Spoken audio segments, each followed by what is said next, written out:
Hello everyone. I've been meaning to talk about this for a while, but finally I made it happen. So some breaking news here, and I will be speaking about the Women's International Day. So in Madrid, the Commission 8M has drafted a 29-page PDF explaining the reasons for the strike and the ultimate goal of, and I quote, subverting the world order and the pervading heteropatriarchal, racist, and neoliberal rhetoric. So the report also calls for a new kind of education, and this is one of the numerous atrocities. They go like this. Porque la crueldad de las violencias machistas inunda la pantalla de nuestros móviles, televisores, ordenadores. So male chauvinism or macho culture is ever present in today's televisions, computers, and mobile phones, construyéndonos como víctimas y abundando en un imaginario colectivo que normaliza las masculinidades violentas. So, making ourselves victims and prevailing in the social imaginary, imaginario colectivo, normalizing violent masculinity. You know what this suggests to me? Is that all media sources through which we communicate are inherently promoting a culture whose standards are of those of a man's superiority over a female partner, and that we normalize it. So we standardize women as gender violence victims, and we just sit there arms crossed. Frankly, this seems to me as an outdated adage that only attempts to reinforce a concept that has been primarily dealt with in the past. I mean, this picture painted perfectly accurate, or at least it was, until 15 years ago, but not now, folks. So radical left wing, again, wants us to believe that we still reinforce the role of women as caretakers, as mothers, and that we just confine their work to household.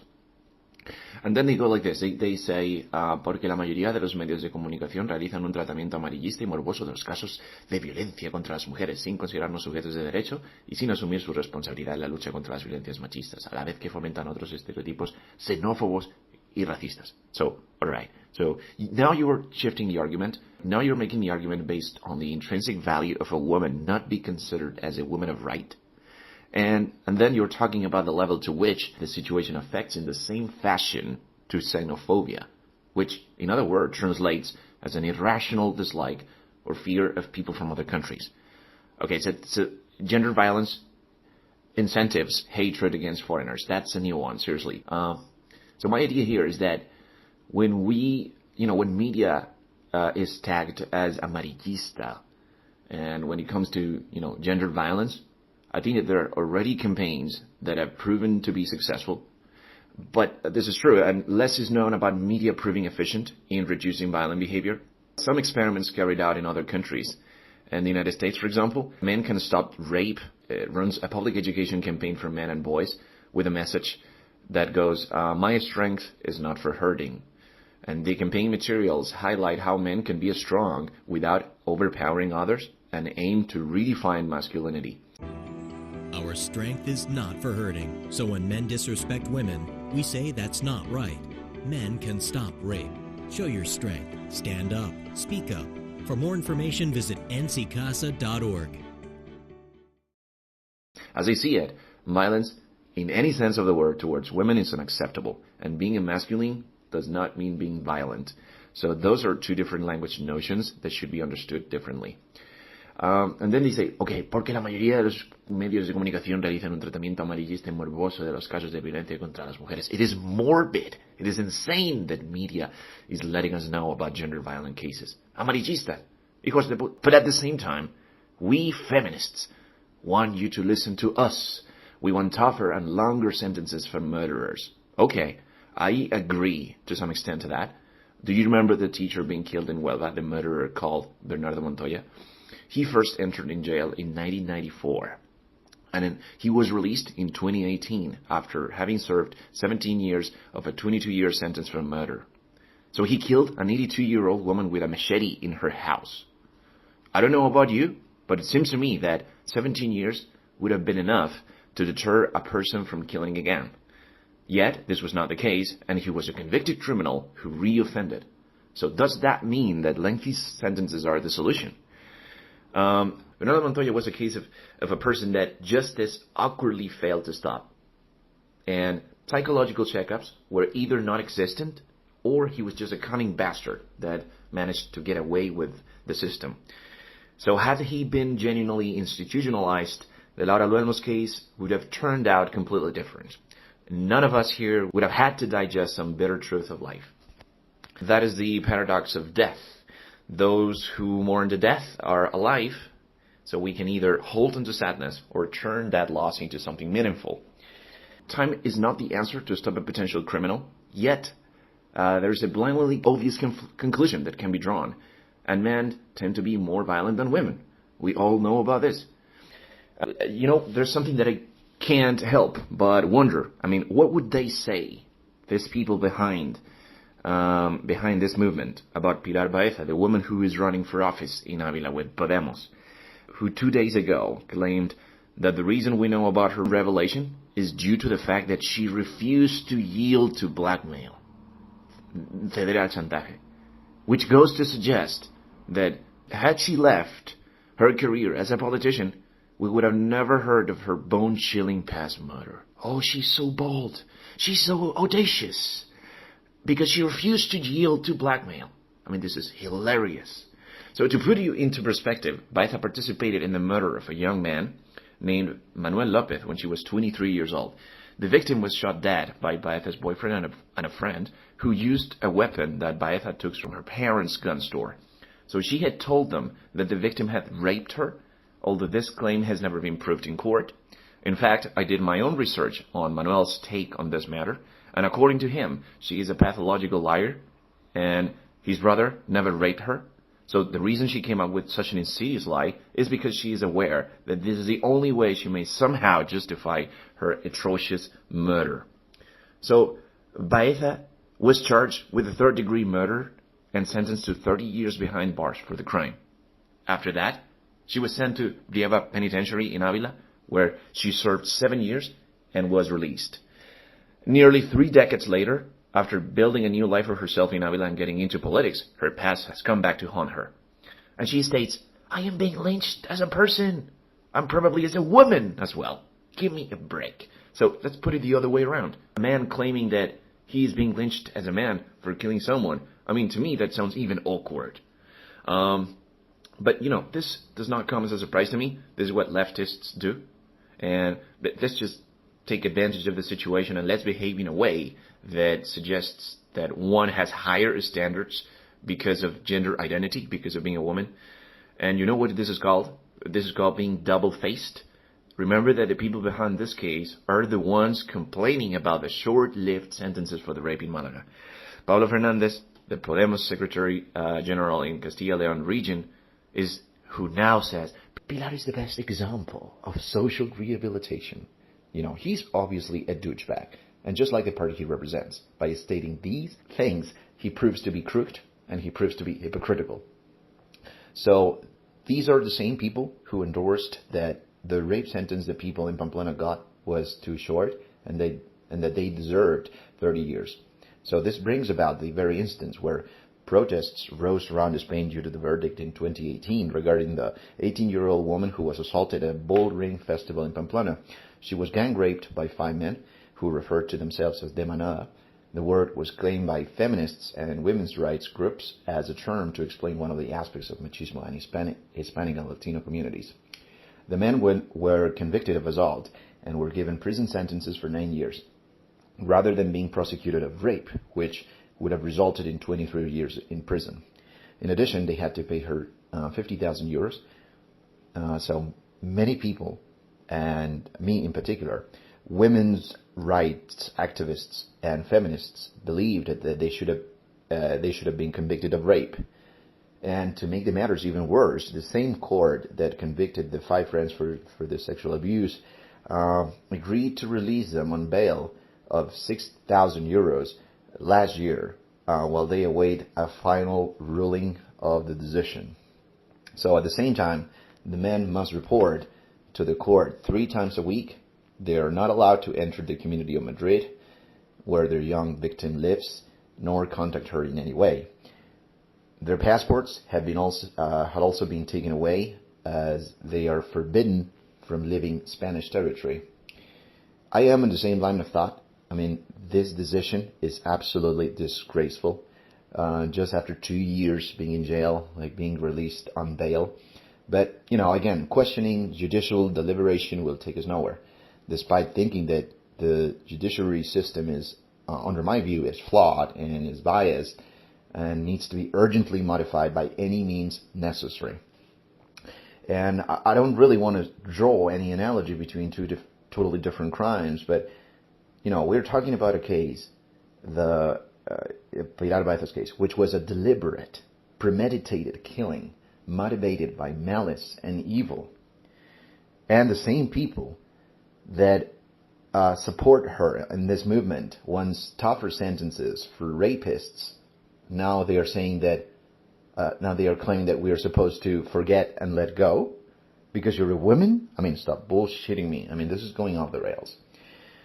I think that it is good that people should be aware of sexual harassment, obviously, and now I think that this is an ever more prevailing ideology thanks to social media. We are even more aware of cases of domestic and gender violence, and thanks to those women who have decidedly and bravely come forward to share their traumatic experiences, we are getting beyond that. We are getting some bad guys, but we are still a long way to go. I mean, you need to help us out on this. I don't think it is tremendously helpful for us to just go on demonstrations and scream in order to reduce violence against women. You want us to sympathize. I particularly do. And hopefully some others will, thanks to the 8M March. But I need names, I need standards, I need lawsuits.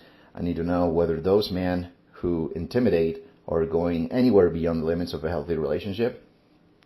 And because we are, doing this one tell her story and we'll share, and that's not actually going to accomplish the goal of stopping sexual harassment and sexual assault, which is what I care about.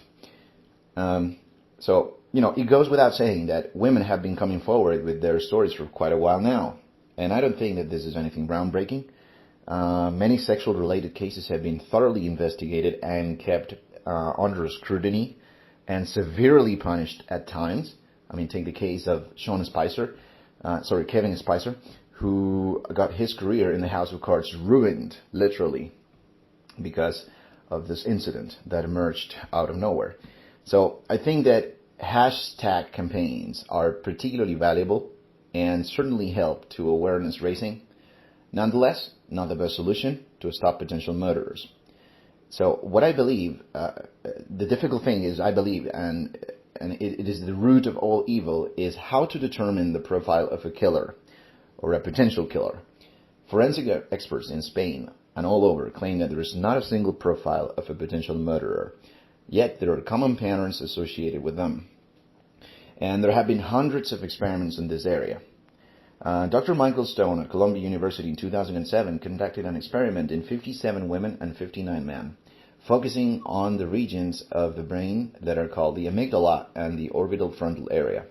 So emotion regulation is largely carried out by these regions. The amygdala is very sensitive to threat.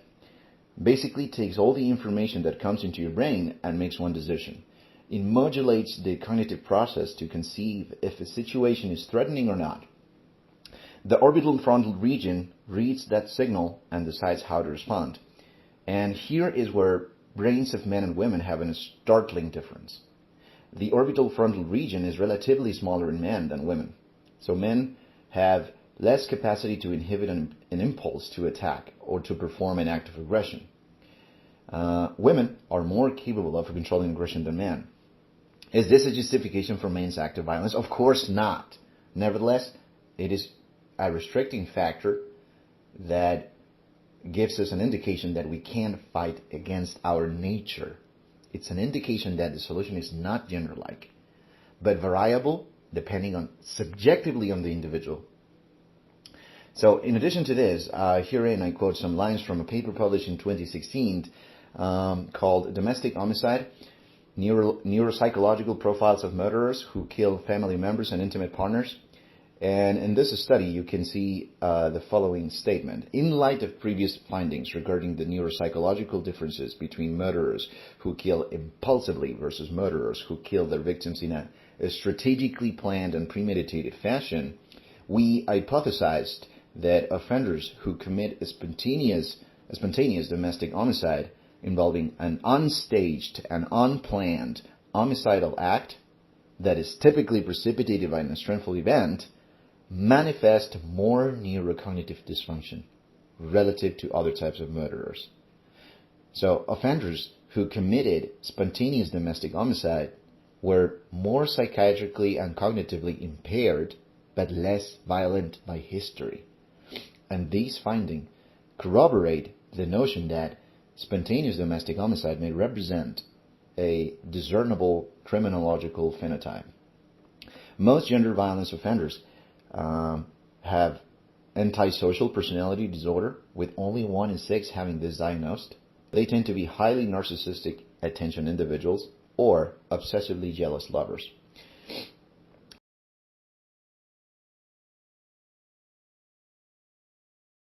Still on the subject of sexuality, now concerning kids, feminists claim una educación afectivo-sexual que incluye las diversidades sexuales sin estereotipos y las identidades y expresiones de género. This is so dangerous. So dangerous. So my feeling is that parents have a crucial job, which is to educate their kids about life. It is not their job to let their children make autonomous decisions about which they know nothing. So they just don't know enough about how the world works. And not only that, the reality is that cultures across time and space have differentiated between the dress of males and females. Now, you know that there are folks who say, male dress in Spanish society may look like female dress in some other societies. Well, that's fine, but we all sort of accept that the binary code, a binary dress code, at least to a certain extent, in terms of how boys and girls dress. So if you want to confuse your child, then the best thing to do is to take your 6-year-old kid and say to them, yeah, go ahead, wear high heels and a dress to school, fine. Or when I encourage him or her to take another different option, I don't feel like I am discriminating against the kid. So, for example, my girlfriend is looking after 2 kids, a 4-year-old kid who's got an older sister of 5, who wears all sorts of nice things, very shiny and very sparkly. And this is the funny part. So the kid, by character, goes into her closet, takes off her shoes, and happily puts them on. Okay, and after him doing this for a little while, my girlfriend says to him, hey, no, you're not allowed to wear those shoes. Those are your sister's shoes. Those are her clothes. This is not terrible. This is not evil. This is called being a mother, being a caretaker. And finally, when, he did this for a little while, I said to him, hey, why don't we, you know what? I'm going to take you out and we're going to take your new shoes. So we went to the nearest store and we got him boots. And ever since, he got in love with them. He will not take off his boots. He's just in love with them. So the moral of the story is that kids like cool stuff, regardless of whether it is stereotypes of male or female. And this is not a terrible thing to say. It's not terrible to reinforce certain cultural stereotypes that are going to make your kid safer and more comfortable. And confusing them about gender is irresponsible. And, guess what? Your kid still lives in a world where it is full of other people who are trying to reinforce the fact that masculinity and femininity have different qualities. And those qualities and differences are beautiful. So if all of these weren't enough, here's the part when I believe most of us will agree on. From this point onwards, the argumentario, if anything, gets a little eerie, gets a little mysterious, because they overly focus, under my view, on mujeres migrantes, and they speak about modificar la ley de extranjería de modo que las mujeres migrantes en situación administrativa irregular se nos garantice la seguridad jurídica y protección cuando denunciamos una violencia sexual. So, I agree with this. Any instance of violence should be punished irrespective of your legal status in your country. But this is the part that we disagree on. It says, porque muchas mujeres estamos libertadas de libertad por un sistema penal que es patriarcal, racista y clasista, desde las presas por delitos menores de supervivencia hasta las mujeres internadas en centro de internamiento de extranjeros, privadas de libertad sin haber cometido delito alguno. Just so you know, solamente para que sepáis, it's some sort of a public institution in which foreigners are kept as a preventive measure. se les mantiene como manera cautelar y preventiva a los que están sometidos a expediente de expulsión del territorio nacional. Esto es el Centro de Internamiento de Extranjeros. So, draw your own conclusions about this. And now we're going to get down to important facts and figures, which is what is perhaps the most relevant thing here. So when the 8M draft states the reasons for which they claim support in terms of economy, they say that para que se elimine la brecha salarial de género y alcancemos condiciones laborales de contratación, promoción y remuneración dignas. No nos basta la equiparación con las condiciones precarias de los hombres. Okay, so first of all, bridging the gap is not an easy thing, as feminists claim it to be. I mean, this is a worldwide phenomenon. There's not a single country where inequality is zero. However, a good indicator to get a better sight into it is that, we need to get to define factors influencing the pay gap. So to start off,